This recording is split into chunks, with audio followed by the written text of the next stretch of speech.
Hi, my name is Shelby Ketterling, and this is my audio tour. I did my observation hours in Garden City, Kansas at Gertrude Walker Elementary School with two of their first grade teachers in the after-school program. First off is my Bible verse.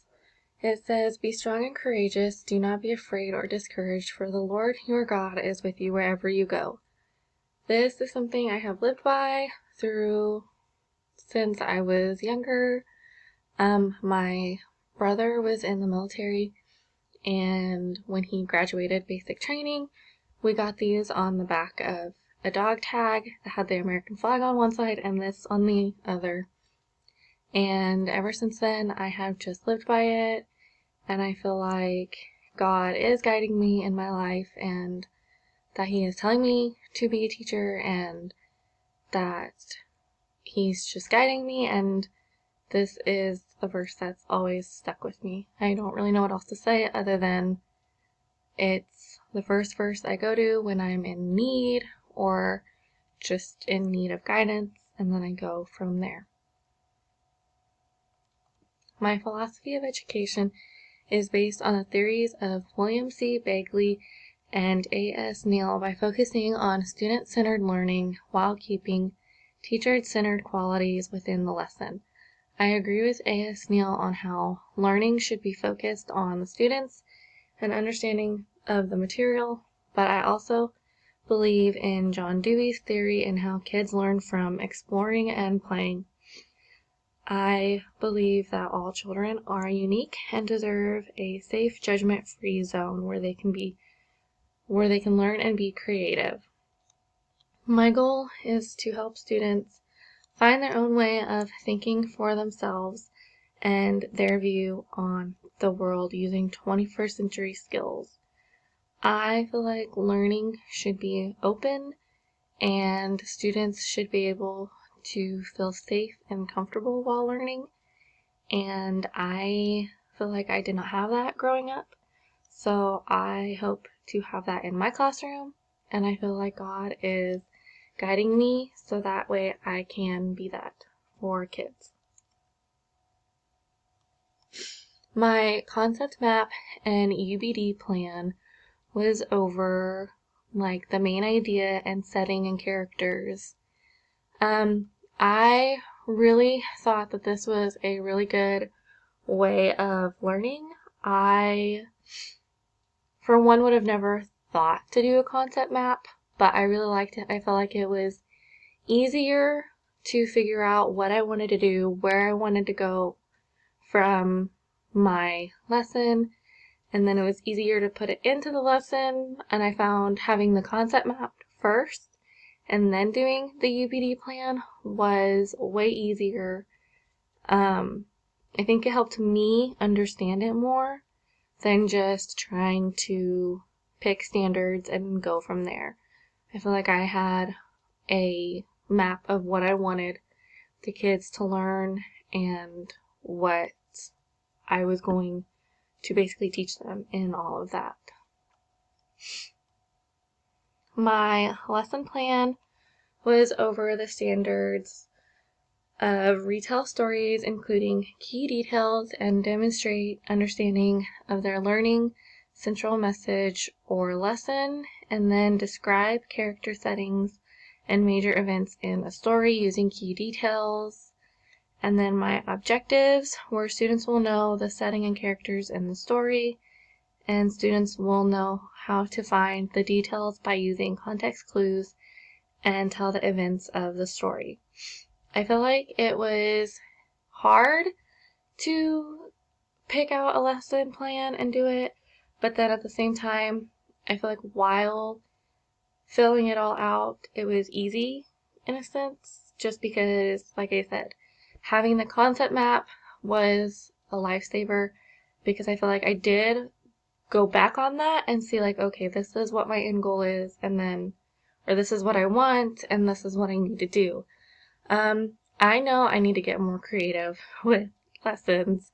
So I was like searching ideas, and I did find a idea that was a flower pot, and it was basically the same thing, hopefully as like a graphic organizer, and I thought that would be fun for the kids to do. And then I thought about using in air quotes, a poster, but for the kids who choose to be more like technical, I would let them, do like a PowerPoint or Google Slides, and then they can show me like a part of the story or retell a key event or the settings and characters. I think it's good to let kids choose in a sense. I think letting them choose will help them understand the lesson more because they're going to learn how they choose to. My observation was done at Gertrude Walker. It's the school I work at.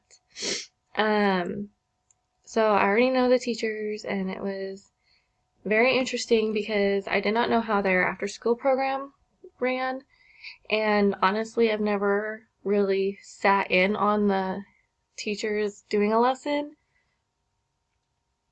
I am a speech para, so I just pull the kids for 20 minutes a day, and we work on speech sounds in our little room, and so I never really get to see the teachers like in action teaching, so it was really cool to see how they are. And I did not mean to pick two totally different teachers, but I did, and so it was very interesting to see how one did her way and one did her way, and I did kind of gravitate more towards one just because she and I have like similar teaching styles, and the other one is great, but she is very, very laid back, and as much as I try to be laid back, it just will never happen.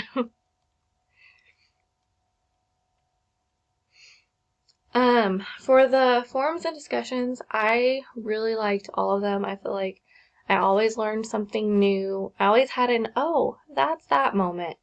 And I really liked learning from them. One that stuck out with me is the Rita Pearson video. I have seen that a couple times already, and I can just not get over it. I love that TED Talk, and I think it's wonderful. She's so inspiring, and I love this quote that she says, "Every child deserves a champion, an adult who will never give up on them, who understands the power of connection and insists they become the best they can possibly be." I hope to be that for someone. I finally had a couple of adults that I feel like were that to me, but I was already in high school, and it was then that I started to like school again. And so I think kids need that at a younger age, because I feel like if they don't, they give up on learning, and that's not the way it should be. I chose the student-centered learning. I feel like you can never have enough professional development on the student-centered learning. I think it's something that all teachers should be required because it helps the students in the end. I absolutely loved the Kid News podcast, and I think I will definitely use it in my classroom. And there's a few others that I'm stealing from other people because I really liked them and I thought they were great ideas. Something that I learned in this class that I really want to learn more of and master, because I understand it, but I think when putting it into a lesson plan, I think I kind of still struggle with that, and I really want to learn more about it because I think teaching to the test is not how we should teach. We should teach to what the kids need to know, and I really think the whole understanding by design and backwards design is the way teachers should learn, or not, teachers should teach, and I think students will understand a whole lot more and understand things more if we teach backwards. I think the whole having the end goal in mind versus just like having standards and then picking out what you want to do. I think having like your end goal in mind through it all and having the plan be towards that will help steer the learning more towards that, so that way the kids have more focus on the end goal and learn better, I think. Here is my link to my portfolio, and thank you for listening, and I truly enjoyed this class and I learned so much, and I pretty much saved everything and I will look back on a lot of it. Thank you.